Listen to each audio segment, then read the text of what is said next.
Ustaz, sebagaimana yang dimaklumkan, hari ini kita akan Ustaz akan tunjukkan satu simulasi ataupun kita panggil praktikal lah. Tuan-tuan pun bila kata praktikal, tuan-tuan aku kena jalan ke apa semua, tak. Tu. Dia tak macam tabung haji semua diperah kena pakai ihram. Itu bezanya. Kan kena kerah juga kan. Jadi Ustaz yang handsome.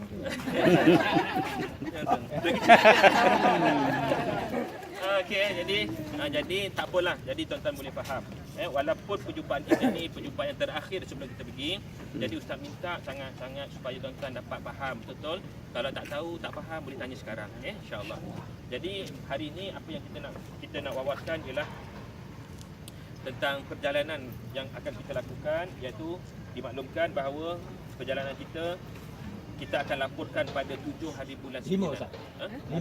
Latest. Bukan 5. Dengan saya 5. 5. Tu tanya, 5 5 pula dah. Baru tanya dia sini. Ya. Saudi cakap ubah pula. Okey, 5 maknanya awal 1 hari lagi. Takut besok tukar pula, esok lagi Ustaz. Okey, baik, tak apalah, tak apa. 5 Ustaz, 5. Tadi nanti lepas pada Cik Nasir, nanti kita panggil Cik Nasir. 5 Ogos ke? According to Haji Nasir, September. 5 September. Ogos insya-Allah. Okey, balik dah ni. Betul tak bila? 5 Ustaz. 5 Zulhijjah atau 5 September. Okey. Balik 19 Ustaz. Oh, One day awal, balik awal. okey. Kenduri-kenduri tu kena adjust sikit lah. Kenduri sendiri ke kenduri anak? Okey, baiklah. Tu Haji tu confirm Haji tu. 5 hari bulan 5 September. September. Balik. Sekarang ni sebab dulu kita 6 hari bulan. Lepas tu di 7. dulu pada 7. So later sebab apa ni pihak kerajaan Saudi dia ubah dia punya kalender. Ubah kalender di mana sekarang ni kita akan bertolak 4 Zulhijjah iaitu pada 5 September 5 September. dan baliknya 19 hari bulan September 18 Zulhijjah. Tapi tetap akan dapat 10 malam di Mekah, 4 malam di Madinah. Okey. Hari Isnin lah tu. Ya, hari Isnin lah 5 September. Cuma masa penerbangan tu kita belum tentukan. Tak confirm lagi. Okey. Jadi Cik Nasir ada nak cakap lagi tentang antara dia bercakap sebelum kita mulakan ni. Okey, berkenaan dengan bila dalam saya tengok ada ramai yang bertanya pasal beg kan. Beg tetap akan dapat. Okey, cuma mungkin selepas pada visa keluarlah. Yang mana jauh kita akan hantar, bahkan yang mana dekat boleh ambil. Jadi beg kita akan bagi 3 jenis beg. Satu beg tarik yang dalam 23 inci macam yang di umrah tu. Satu lagi beg sederhana. Beg sederhana tu dia ada 2 lah, satu boleh tarik, satu boleh buat backpack. Okay, satu lagi beg sling. And then satu lagi nak kata beg bukan beg, dia macam shopping bag tapi dia untuk slipper. Dia boleh kita ikat lah. Kalau yang tu nak guna sebagai untuk letak baju pun boleh juga. Ustaz punya. Kita kat Ustaz. Baik simulasi.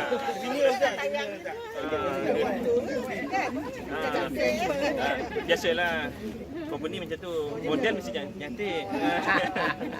Dah handsome Ustaz. Okey, ada lagi nak tanya?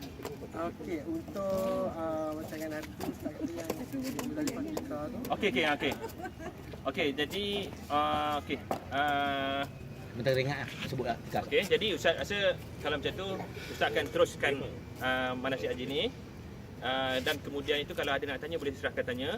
Jadi kita akan juga bagi update apa yang perlu dibuat supaya sengaja Ustaz berikan pergerakan dia punya timeline begitu supaya tuan-tuan mudah faham. Jadi okey, baik. Sebagaimana yang dimaklumkan bahawa kita akan berkumpul di airport pada 5 hari bulan dalam keadaan kita sudah memakai ihram. Bukan berihram, memakai ihram. Kan? Memakai ihram tu maksudnya ialah pakai kain ihram. Boleh minyak lagi lah. Ihram saja. Ihram. Nak berwangi-wangian pun tak apa masa tu.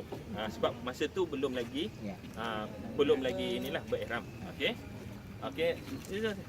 Silakan. Waalaikumsalam warahmatullahi. Morning brother. Morning. Okey. Jadi ingat kita akan berkumpul di airport KLIA pada 5 hari bulan. Dalam keadaan berihram lah. Yang keduanya di situ juga kita akan berikan taklimat sekali lagi. Ustaz akan berikan taklimat di airport tentang apakah perlu dari segi kita akan check in barang dan sebagainya, itu semua kita akan maklumkan dalam website lah, maklumat terkini bila dan sebagainya. Dan kita akan bagi taklimat lagi di airport, dan kita akan mulakan dengan baca doa. Kemudian di waktu itu kita akan terus masuk ke kapal terbang lah untuk kita berlepas. Nanti dalam perjalanan kira-kira Ustaz ingat dalam sekitar 1 jam sebelum sampai ke Jeddah, kita akan dimaklumkan tentang niat, iaitu di Qarnul Manazil. Jadi anak kapal akan beritahu lah. Biasanya kalau tu dia akan beritahu, anak kapal akan beritahu, dan di waktu itulah kita akan berniat. Jadi Ustaz minta sangat tuan-tuan agar bersama-sama tuan adanya buku, buku yang ni. Ustaz, dekat Qarnul Manazil tu kan. Ya. Kalau 5 September kita niat tu apa? Umrah tu ataupun terus saja. Okey, sebab tu. Jadi bergantung kepada apa yang tuan buat. Kalau tuan niat tamattu, di waktu itu tuan berniat Umrah. okey, umratul. Umrah lah. Tapi kalau tuan berniat untuk melaksanakan haji ifrad, di waktu itu tuan berniat haji. Tapi kita sebagai satu kumpulan bilang macam mana Ustaz? Tak. Dia dalam ni, okey, Ustaz nak maklumkan bahawa mutawif yang akan bersama-sama tuan ada 2 orang, satu ustaz dan juga Ustaz Rusdi. Ustaz Rusdi akan bawa, Ustaz difahamkan dia akan bawa haji ifrad. Okey, Ustaz akan memimpin haji tamattu. Jadi tak ada masalah lah. Jadi yang haji tamattu dia Ustaz boleh sama Ustaz lah. Haji ifrad boleh bersama dengan Ustaz Rusdi. Tapi sebenarnya tak banyak beza pun. Nanti Ustaz akan beritahu dari pergerakan dia. Jadi ihram tetap sama, haji tamattu ke haji ifrad ke tetap juga ihram yang sama. Jadi bila sampai di kapal terbang sebelum landing di Qarnul Manazil, kita akan masing-masing akan berniat. Kalau tamattu, nawaitu umrata wa ahramtu biha lillahi ta'ala. Kalau kalau ifrad, nawaitu hajjat wa ahramtu bihi lillahi ta'ala. Lepas tu kita akan niat bersyarat tadi, yang sebagaimana yang telah kita ajar, fa in habasani habisun fa mahalli haisu habasani. Dan sekiranya aku terhalang daripada melaksanakan haji ini ataupun umrah ini, fa habisun, kerana satu halangan, fa mahalli haisu habasani, dan maka aku akan bertahallul di mana tempat aku terhalang. Itu maksud dia. Jadi di waktu itu kita niat bersyarat lah. Niat syarat telah pun kita jelaskan dalam taklimat kita yang lepas. Kemudian bila mana kita masuk, kita landing sampai ke airport Jeddah, maka apa yang diperlukan ialah pastikan pasport mesti ada bersama tuan-tuan lah. Tapi sebelum tu kat airport tadi, pasport kita akan serahkan pasport dan juga tag. Tag ni memang tuan-tuan kena pakai. Kita minta sangat wajib yang tidak melibatkan hukum umrah lah. Wajib Helsen. Wajib ukar wajib ukar. Okey, jadi sebab tujuannya supaya kita dapat lihat. Oleh kerana ustaz masa tu pun berihram, ustaz akan pakai baju ni. Jadi ustaz akan ihram bersama tuan-tuan, jadi ustaz akan pakai ni jugalah. Melainkan kalau kita ustaz dah pakai baju biasa, ustaz akan pakai baju ni. Jadi tujuannya tuan-tuan boleh detect ustaz. Salah satu sebab kenapa ustaz buat ifrad, buat tamattu, sebab ustaz akan pakai baju biasa dan ustaz akan pakai balik uniform ni lah, sebab kita jangkakan orang ramai dan ada masalah nanti mana ustaz. Biasanya orang cari ustaz, daripada cari suami dia cari ustaz dulu. Kan biasanya itulah. Kan bendera kalau bendera kalau kita bergerak dalam satu jemaah ni, dalam bayat. Tapi kalau dah selepas pada selesai kita buat tawaf tu, tak ada dah cari bendera dia. Dia cari kedai shopping sana. Kalau sesat baru cari ustaz. Kan masa makan, masa shopping dia tak cari ustaz. Dia sesat je ustaz. Kan Ustaz, out of curiosity, I nak tahu actually, can we have a show of hands? I nak buat ustaz haji tamattu, with my wife. So siapa lagi buat tamattu? Saya. Okay, I will give you. Okay, angkat tangan, so we will know. Because my wife told me yang ramai akan buat ifrad. Ada satu lagi ifrad. So I do tamattu. You are in tamattu. So we are together. 3, 4, myself, my wife. Tak apa nanti je. Okey, tapi tuan-tuan, sebelum berubah fikiran, sebelum buat design, saya nak beritahu lah. Tamattu ni dia kena Dam. Fine. Okey, seekor kambing. Tahu harga dia berapa? 600. Oh, nak tahu kan? Okey, 600 harga dia. Dah fikir Rial. masak-masak. Rial. Ada 600 rial. Okey. Okey, bayar dam di sana. Di sana Mana tuan boleh tukar duit siap-siap, pegang. Nanti kat sana baru kita serahkan duit tersebut. Dan kita bila okey. Jadi bila kita sampai di Jeddah, lepas daripada immigration, kita akan disambut oleh wakil Helson di Saudi. Beg itu akan dikumpulkan, beg itu akan dibawa naik ke bas dan kita pakai 2 bas lah. Jemaahnya ni kita tak cukup 1 bas, kita 2 bas dan pastikan barang-barang yang tuan-tuan bawa itu ada bersama tuan-tuan lah.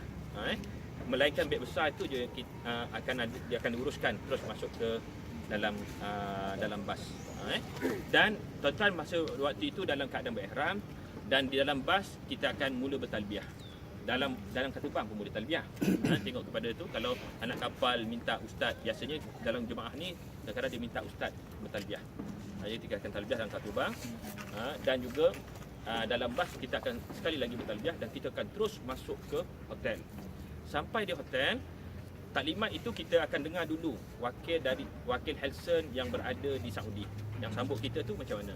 Adakah kita boleh terus masuk ataupun kita makan dahulu ataupun lepas makan baru kita masuk. Itu kita dengar arahan daripada sana. Sebab situasi itu dia berubah-ubah. Kita kena tengok. Sebab kalau umrah kadang-kadang kita boleh terus masuk. Sebab mungkin tak jam sangat. Tapi kalau ni kadang-kadang dekat pun berjam kan. Jadi takkan kita nak buat orang kadang-kadang letih, jemaah letih dan sebagainya. Jadi di waktu itu kita akan decide di waktu itu. Kalau kata makan dahulu, kita makan dahulu. Jadi kemungkinan di waktu itu kita akan terus saja melaksanakan haji ataupun umrah. Haji yang ni tawaf. Tawaf bagi mereka yang ifrad dia akan tawaf kudum. 7 pusingan. Begitu juga bagi mereka yang melaksanakan umrah haji tamattu, dia akan buat umrah. Di waktu itu pun dia akan tawaf umrah sebanyak 7 pusingan juga. Kemudian bagi mereka yang tawaf yang buat haji ifrad, mereka boleh balik ke hotel. Dan ada pun yang buat umrah tadi, dia kena langsungkan terus buat sa'i 7 dan dah boleh bertahallul. Maka balik ke hotel, insya-Allah beg sudah kita pastikan, kita minta supaya pihak pengurusan akan meletakkan beg di tempat bilik masing-masing. Di waktu itu bilik sudah diagihkan. InsyaAllah lah nanti kemungkinan ketika makan, kebiasaannya ketika makan kita sudah letakkan bilik. Jadi tuan-tuan sebelum nak tu dah tahu dah bilik berapa dah. Jadi bila sampai ke hotel dah boleh ambil beg masing-masing dan boleh berehat di dalam bilik masing-masing lah. Bagi yang mereka yang tamattu masa tu dia dah boleh pakai baju biasalah, dah boleh mandi dah. Pakai minyak wangi ke sebotol ke tak sah. Maka dah boleh. Jadi tu. Jadi itu bagi mereka yang tamattu, tapi pun ada yang ifrad, kita minta sangat-sangat supaya mereka menjaga pantang larang. Kan walaupun dia tidak dikenakan dam al-hajju tapi kena jaga. Jangan pula di waktu tu alamak saya nak buat tamattu lah pula, tengok member dah makin duduk satu bilik 4 orang, 3-nya tamattu. Kan ya pula tak boleh lah. Jadi kena decide awal-awal.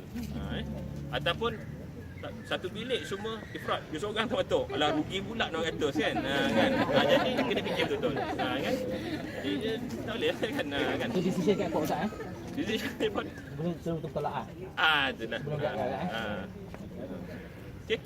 Jadi selepas tu akan terus sampai dia. Jadi apa yang kita akan lakukan, kita akan tunggu berehat waktu itu. Berehat tu bukanlah maksudnya tak pergi sembahyang 5 waktu tak. Maksudnya Ustaz tak ada lagi manasik yang kita akan lakukan. Tunggu sehingga masuknya 8 Zulhijjah. Saudagar bersempat. Okey, baik. Jadi setakat ni ada nak tanya tak? Ada yang tak faham? Ada tak faham semua daripada apa yang Ustaz cakap? Ada nak tanya? Tuan, ada tanya tak ada? Dia mula-mula kita pertolongan sini, dia hanya sejam sampai tu kita make up niat ihram tu dia dalam kapal terbang. Ya. Lepas tu kita sampai Sharjah di Makkah. Mana lepas kita check in dekat hotel, lepas tu kita turun untuk buat tawaf kudum. Ya, bagi ifrat lah. Kalau kita buat haji ifrat lah, buat tawaf kudum. Lepas tu lepas tawaf kita sa'i.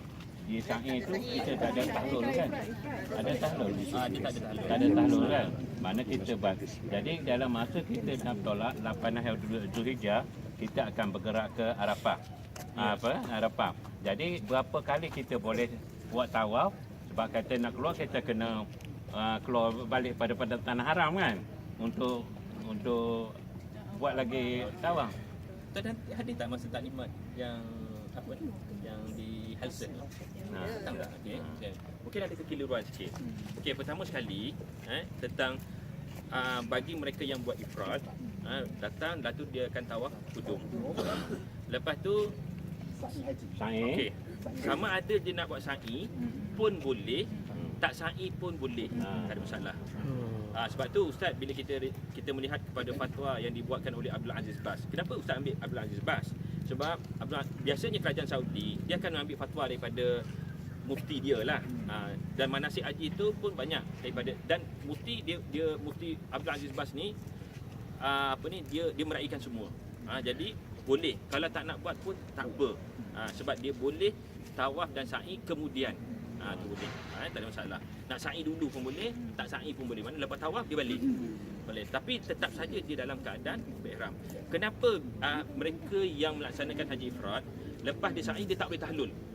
Sebab haji dia mesti mencukupi rukun baru boleh tahlul. Antara rukun yang tak sempurna lagi ialah wukuf. Tawaf dia dah tawaf, sa'i dah sa'i, tapi dia belum wukuf, maka dia tidak boleh bertahlul di waktu itu. Berbeza dengan mereka yang melaksanakan tamattu', dia dah boleh sebab dia melaksanakan umrah. Itu beza dia. Setakat boleh faham okey. Jadi bagi kalau tak nak balik tadi, kalau dia nak sa'i pun boleh, maka kalau dia tak nak sa'i pun boleh. Jadi balik ke Mekah tetap saja dia dalam keadaan berihram. Jadi ketika 8 hari bulan ini untuk ifrad, mereka akan terus bersama dengan jemaah akan pergi ke Mina. Ke Arafah. Ke Arafah. Pergi ke Arafah terus, dan kita akan bermalam di sana. Dan ada pun yang melaksanakan tamattu', dia kena berihram semula. Maka di waktu itu dia akan berihram di tempat masing-masing, di dalam hotel masing-masing dengan niat yang baru pula, iaitu melaksanakan ihram haji. Okay. Jadi bila sampai di sana, mereka semua dalam keadaan berihram. Jadi bila wukuf di Arafah, bermula wukuf itu pada keesokan harinya, yakni 9 hari bulan, bermula wukuf itu bermula daripada gelincir matahari ataupun kita katakan waktu zuhur, sehinggalah waktu terbenamnya matahari. Dan di sini Ustaz minta sangat-sangat supaya tuan-tuan menggunakan masa sebaik mungkin, iaitu pertama sekali menghadirkan diri dalam mendengar khutbah di waktu itu. Khutbah itu penting. Sebab itulah khutbah yang di tempat di mana Nabi SAW, tempat di sini ialah Arafah itu sendiri. Bukan exactly tempat Nabi berdiri itu, tak. Arafah semua. Jadi tempat di mana yang menjadi saksi bahawa segala batu-batu tu menjadi saksi ketika dahulunya dia juga mendengar khutbah Nabi SAW. Batu yang sama, tempat yang sama. Jadi iaitu Arafah yang Allah ganjarkan sebanyak-banyak ganjaran, iaitu mereka yang diampunkan dosa seperti waladun min batni ummih, lahirnya bayi yang lahir daripada perut ibunya dalam keadaan suci bersih. Maka gunakanlah. Dan Ustaz minta sangat-sangat supaya tuan-tuan plan apakah doa yang tuan-tuan nak catat. Doa ni kalau tuan-tuan tak catat, 10 minit doa, masuk minit ke-11 dah penat dah. Apa nak doa lagi? Jadi plan betul-betul. Bayangkan berapa jam yang ada, Allah peruntukkan masa banyak, gunakan. Sebab kebanyakan mereka ni dia miss. Bila dia tak plan betul-betul, maka dia akan jadi bersual, tak tahu nak buat apa. Jadi dia habiskan masa kan. Jadi doa ni dia macam-macam. Tak semestinya tuan-tuan mesti duduk mengadap tangannya, tidak. Dah letih duduk, dah letih berdiri, baring pun boleh. Ketika nak tidur tu dah ngantuk letih sangat, pun boleh berdoa. Berdoalah di mana-mana. Ketika duduk diam pun boleh berdoa. Tak semestinya nak mengangkat tangan. Dah lenguh tangan dah ni. 3 jam angkat tangan tadi. Apa, teruskan doa. Doa apa yang kita rasa plan. Kita merayu kepada Allah sebab kita tak tahu lagi bilakah masanya yang Allah akan jemput kita sekali lagi. Sebab mati ni dia tak wajib tua, tak wajib sakit. Orang yang sihat pun boleh. Jadi kemungkinan kita rasa bila Allah jemput kita, kita keinginan sangat nak melaksanakan haji, tiba-tiba Allah jemput kita rasa takut terpanggil bahawa barangkali ajal aku sudah semakin hampir. Jadi kita gunakanlah kesempatan itu untuk benar-benar bertaubat kepada Allah, dekatkan diri kepada Allah. Dan kemudian selepas daripada terbenamnya matahari, Ustaz difahamkan bahawa kita akan makan dahulu. Kita akan diberi makan sebelum kita pergi ke Muzdalifah. Sampai di Muzdalifah, kita akan melaksanakan di Arafah kita akan melaksanakan solat jamak qasar. 2 rakaat. Lepas tu kita akan mendengar khutbah lah di sana, dan di waktu itu tak ada dah. Sampailah kita sampai di Muzdalifah, kita akan buat jamak takhir. Jamak takhir, dan ni kita akan melaksanakan solat Isyak dan Maghrib itu di Muzdalifah. Dan di Muzdalifah kita minta kepada jemaah agar membawa tikar dan sejadah. Tikar yang sendirilah kan. Tuan-tuan nak bawa tikar besar putih kan, tumpang sekaki lah kita kan. Kan tak adalah, maksudnya bawa tikar masing-masing dengan sejadah lah masing-masing. Buat apa tak? Sebab di situ kita tidak ada kemah. Di Muzdalifah kita tidak ada kemah, dan tempat Muzdalifah ni dia macam tempat parking kereta tuan-tuan. Dia tar. Dia tar. Untuk duduk ni. Untuk kita duduk. Tikar dan tu untuk kita duduk. Dan solat. Dan solat sebab kita akan melaksanakan solat. Jadi itulah dia. Jadi kita akan duduk di situ dan kita akan bermalam di situ bermula daripada pertengahan malam sehingganya subuh. Sekiranya ada perubahan selepas pada pertengahan malam, tiba-tiba syarikat kata tak apalah, kita balik hotel pun boleh, sebab berasaskan kepada Nabi sallallahu alaihi wasallam. Bila mana Nabi berada di Muzdalifah, pergerakan Nabi lepas pada tenggelamnya matahari, lalu Nabi bersama dengan jemaah bermalam di Muzdalifah, mabit di Muzdalifah, dan di waktu itu Nabi bermalam hingga ke waktu subuh. Dan ketika itu datangnya satu jemaah, Nabi minta izin supaya mereka nak terus pergi ke Mina. Nak pergi ke Mina, maka Nabi izinkan. Di antaranya ialah mereka yang perempuan, di antaranya mereka yang uzur, di antaranya kata Abdul Aziz Bas, beliau mengatakan bagi mereka yang takut zahmatul masyaqqah, itu yang ditakutkan tentang kesusahan, zahmah ni kesesakan, jadi susah ni, jadi mereka boleh malam tu bergerak. Sebab tu mereka mengatakan boleh sekadar-kadar melepasi pertengahan malam, lalu mereka boleh bergerak. Maka mereka boleh keluar daripada Muzdalifah. Kalau kita kata kita duduk, plan kita ialah sampai ke waktu subuh, sebab itu yang Nabi lakukan. Tapi sekiranya kita dimaklumkan bahawa kita perlu bergerak, maka kita bergeraklah. Jemaah kata, Ustaz, mana yang lebih afdal? Semuanya afdal, jangan risau. Kan, jangan risau. Title haji tu dapat juga tuan-tuan, jangan risau. Kan, boleh tahu haji di hadapan tu. Jadi bila sampai kita akan bergerak, sama ada kita balik hotel ataupun kita balik Mina, itu pun akan kita maklumkan. Apa yang kita lakukan di Muzdalifah selain kita melakukan solat tadi, iaitu kita mengutip batu. Nak kutip batu 70 pun boleh, paling tidak pun 7 saja, iaitu kita akan melontar pada 10 hari bulan, keesokan harinya. Jadi bila masuknya subuh tu dah kira 10 lah. Kalau kita pergi ke Mina, maka kita akan terus pergi ke Mina untuk melaksanakan melontar jamrah. Okey. Afdalnya jamrah itu dilontar ialah selepas waktu duha pada 10 hari bulan. Sebab Nabi melontar pada selepas zuhur. Jadi lepas kita melontar melontarnya lah di Baitul Aqabah, maka kita melontar di situ Jamratul Aqabah. Lepas dah sudah tu kita akan balik ke kemah masing-masing. Di waktu itu kita sudah boleh bertahlul. Maka tahlul itu dinamakan tahlul awal. Tahlul awal, tahlul perkara yang dihalalkan rekat awal. Ifrat dan tamattu sama. Ifrat dan tamattu sama. Di waktu itu dah boleh pakai baju biasa, melainkan 3 patang larang yang terakhir itulah hubungan dengan suami isteri. Okey. Jadi kita akan stay di situ pada 10 hari bulan. Kemudian 11 hari bulan kita akan melontar 3 jamrah. 3 jamrat.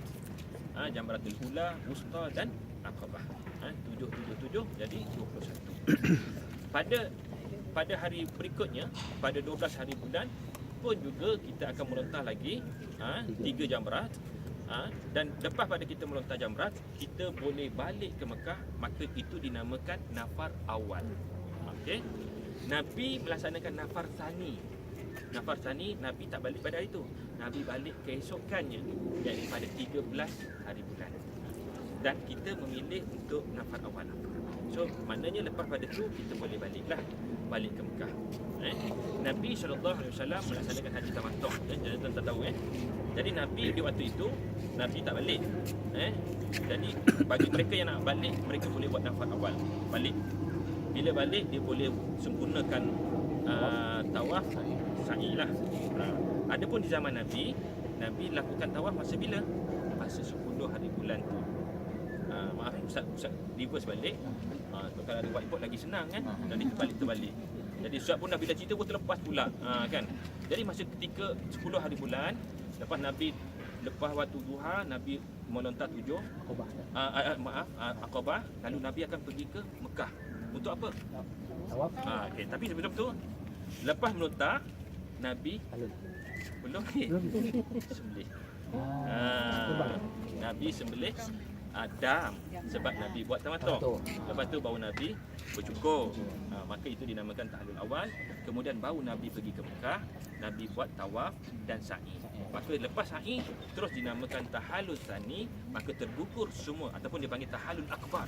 Dan tergugur segala pantang larang yang dikenakan ke atas orang yang berihram. Maka selesai sudah. Maka selepas selesai, lalu Nabi pergi balik ke Mina untuk melontar pada 11 hari bulan dan bermula sebelum daripada tengah malam. Maksudnya mesti bermalam di Mina. Okey. Jadi keesokan barulah Nabi melontar untuk 3 jamrat. Kemudian Nabi stay lagi untuk hari yang berikutnya 12 hari bulan. Nabi stay, Nabi melontar 3 jamrat dan di waktu itu ada mereka yang balik. Nabi benarkan balik, maka yang balik itu dinamakan nafar awal. Nabi stay. Bagi mereka yang balik, di antaranya Aisyah radhiyallahu anha balik dulu. Sebab apa? Sebab Aisyah dia waktu itu dia melaksanakan haji qiran. Kan ingat kan? Sebab apa? Sebab ketika dia masuk ke Mekah, dia berniat dengan niat umrah. Tetapi oleh kerana tidak dapat sempurnakan umrah, maka Nabi ajak dia terus pergi ke Mina. Di waktu itulah beliau terus melaksanakan haji itu. Maknanya mengiringkan sekali umrah dan haji, maka dinamakan haji qiran. Maka Aisyah di waktu itu balik, dia buat nafar awal. Maka yang bersama dengan Aisyah ialah Abdul Rahman bin Abu Bakar. Maka balik, apa yang dilakukan? Sebab umrah tadi, tawaf dah sudah. Dia balik, dia akan pergi ke mana? Dia pergi ke Tan'im. Pergi ke